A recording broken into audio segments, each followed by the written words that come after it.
I think every support player can relate to the feeling of absolutely dominating the lane, getting tons of kills, being up so much, and then you just lose. And plenty of people will say it's because supports don't have agency, or they don't do damage, or they rely too much on teammates compared to other roles. And I'm here to say that that's not true at all.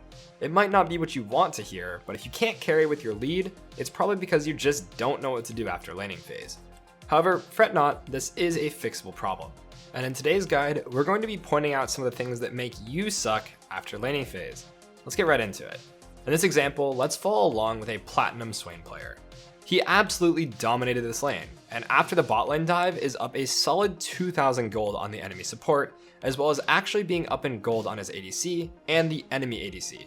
After helping secure the dragon and then resetting, he walks out of base and goes towards mid lane.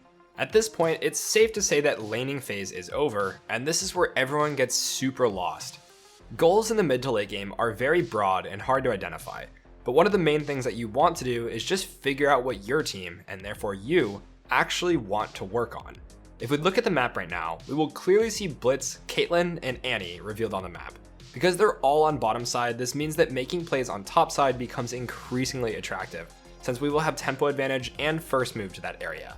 For anyone that's confused, what this means is that we will always get to topside first before the enemy, and we'll have an opportunity to do whatever we want, like placing down vision in the river to restrict our opponent's movements while opening ours up, and setting up objectives that we are about to identify. Because we just took Dragon, and Rift Herald is still on the map, that is a really obvious objective that we can aim for, and we don't even risk the enemies trading back Dragon when we do go for it. On top of this, bot lane tower is already dead, and mid and top tier 1s still have plates left to get. Getting the outer towers is much easier than an inner, so it also makes sense to work on those first. This gives us 3 really solid ideas that we can start working on, and they're all topside. We can even throw in a 4th by saying that the enemy jungle camps are an option. As even more icing on the cake, Hecarim is clearing his camps upwards as he has topside camps still up and no botside ones. So we will have an 8 kill, level 10, extremely fed bodyguard and someone to play around should we decide to use our jungler here. Let's just watch what happens and go over all the really stupid stuff that Swain is about to do.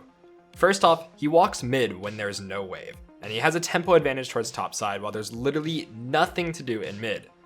Then he gets a really shallow ward on top side that does absolutely nothing in comparison to what he could have done. He has a tempo advantage. This is the timer to get in there and get a deep reward without being punished, and if you wait, you will miss the window where that statement is true. Enemies can just walk around his ward, and the enemy jungler is a Zac, who is never going to engage from there anyways when he can just do it from a screen away. Then, Swain does something even worse, which is walking away from his jungler and going towards the side that we know everyone is in just to get this ward. First of all, we literally saw Blitz walk towards the bush because we already have a ward over the wall. And second, why do we even care about bot side vision anyways when literally everything is topside? Blitz can actually just throw a hook right now and Swain would die for free. Teemo is just running it down right now with no backup and Swain is trying to get bot side vision instead of getting a free kill. I really don't know what it is with support players' obsessions with just putting wards down randomly. But both of these wards accomplish nothing. You have to figure out what your goal is and ward for it, not just because you feel like you need some sort of vision. On top of that, you need to set up vision that works for multiple things. Sure, these wards are kind of bad, but they also sort of help get mid tower, right? The problem is that we cannot control our teammates. If they don't feel like getting mid tower and putting all their resources and energy into getting it, then they don't do anything. But if we set up wards in topside river, it helps with all of the plays that are available, and that means we'll at least be making progress towards whatever people decide to do. Part of the reason supports feel so team reliant is because they only come up with one idea and don't try to adapt to their team and stay flexible. When your team doesn't follow through on your idea, it won't work. So you have to reverse the situation and play around them.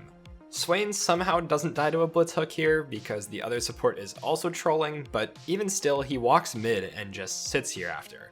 Not only is this really bad because you're just soaking away XP from Victor, who actually wants it, but you're also just showing where you are on the map, which means other people not in mid feel no pressure from you. If you stay hidden and just sit in fog, they have no idea if you're still lingering, roaming top, setting up deep vision, etc. But you give away all of that mystery and now they can play around it without being scared of what's unknown. Fortunately, Zac splooshes mid prematurely and just ints a free kill, but we do have to realize that no one made him do this, and if he didn't donate to charity, what would Swain even be accomplishing right now? Swain then walks up to tower and just dies. You can really tell that he's been tunneled on it the entire time, and now he pays the price. If he realized earlier that Caitlyn is bottom and the only other two enemies alive are in mid, he could just move up, risk nothing, and help secure top tower that's uncontested, as well as Rift. You might be thinking, yeah, this looks really stupid and obvious, and I don't do that. But are you sure? If you go look at your games right now, will you truly be able to tell me that none of this happens ever? It's often difficult to reflect on these kinds of mistakes since they're not specifically in your games. But I'd bet money that I can find replays in your ranked games where it absolutely does, and fixing them will definitely make you win more games. If you don't believe me, leave your IGN, rank, and region in the comments below, and who knows, maybe I'll prove it to you. Let's go over another game to show how common these kinds of ideas actually are. Just like our Swain from the previous example, this Blitz has been absolutely destroying the game, and after laning phase is incredibly ahead. So let's just look at what he does with his lead, shall we? As he's running mid, the enemy jungler dies, and he provides backup for Quinn, who kills the Brand. Then he basically solos the enemy top laner and scores another kill. Then gets yet another kill onto the enemy mid laner, and obviously this whole sequence has been really solid to get his team ahead. At this point, everyone on the enemy team is either dead or just basically respawned. So now we have a massive tempo advantage to do whatever we want to do. This is the period where we know we have numbers advantage and can force things around the map. Blitz has 3 wards and 2 pinks in inventory. And he's going to reset without placing any of them. To be honest, I would love to see wards placed topside here so that we can start working on Rift Herald, which abuses the enemy's bot lane being bottom, and also gives some safety to Cho'Gath when he pushes his wave. But also recognizing that Brandon Jhin will probably rotate through the river on top of your wards while you're playing a hook champion would be okay with me too. So when Brandon Jhin walk through river and are absolutely surrounded by enemies that could have killed them, my brain hurts a little bit. When you're first to get vision in an area, the whole point is to control it and do something with it. In a lot of cases, it means punishing people for walking through that area that they have no info on, while you have full knowledge of what's going down. You need to be ready to stand your ground and hold your vision. But because he didn't use the tempo advantage, he doesn't get anything, and Annie actually ends up getting caught out due to a lack of information. And the enemy bot lane somehow punishes us instead. Let's look at one more example just to hammer some points home. Morgana is walking out of base, and the enemy top lane is currently dead and 1-6. Her jungler is a 5-1 Master Yi.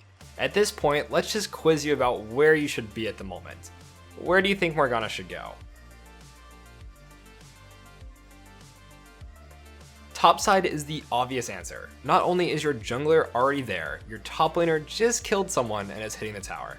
And Rift Herald's up while Dragon's down. Jinx is literally at the tier 2 and can just farm there for a bit without you. Why in the world we want to go to bot side, I just have no idea. In what universe do we ever care about bot side vision here? Like, I know the dopamine of taking a pink and getting a deep ward must feel good, but it's just not on the right side. And now that topside vision is just not very good, and also shallow, when Rift Herald gets started up, Morgana gets dunked on by a Rammus who zooms in at 3,000 miles per hour. And yeah, this probably could have been prevented if we just thought about what was going to happen next and put our vision there. Because, well, this ward in bot side is really helping right now. To recap, some of the most criminal mistakes after laning phase are just putting wards in places where they don't need to be. Identify a goal or multiple goals that you can work on and give vision that supports those ideas. Don't just litter the map with vision because someone told you to. Abuse your tempo advantage and use the fact that you can get to things before people to get vision down or set traps for your enemies. If you don't do this and let people walk all over your vision without being punished, then what was the point of placing it anyways? And for the love of God, just play around your jungler. I know this video has been really sassy from my perspective, but I swear to you, if you just run around the map with the people that are already in fog of war, things usually just go better for you due to numbers advantage, instead of splitting up and just getting picked off. I don't mean to just rag on supports, but these are just mistakes that I'm really sick and tired of seeing. And if you fix them and the enemy doesn't, it would just be support gapping every single game. It's hands down one of the best roles in the game, and it doesn't get abused nearly enough by support players. So you might be asking yourself, why go to SkillCapped.com to improve when I could just watch YouTube guides or play the game? Well, let me show you. Let's say you're a support who's struggling to climb the ladder. Not only would you get over 40 site-exclusive courses for support, but maybe really what you've been struggling with is trading as support. Well, we got you covered with 6 different courses breaking down how to trade as a support player. Not only do we have the largest catalog of guides for League of Legends in the entire world with over 1,500 videos to watch, but these are then curated by the top coaches and players into courses on every skill and topic you need to master in order to truly improve and climb the ladder. If all of this wasn't enough, we haven't even touched on our catalog of over 700 Smurf commentaries, where a challenger expert shows you how to climb out of your rank, and you're guaranteed to get any questions answered by them directly. Not to mention, we're the only service to offer a rank improvement guarantee. If you don't climb at least 5 divisions while actively using SkillCapped, you can claim a refund, no questions asked. So what are you waiting for? Head to SkillCapped.com and get the rank you've always wanted. Link in the description below. Thanks so much for watching, and we'll see you in the next one.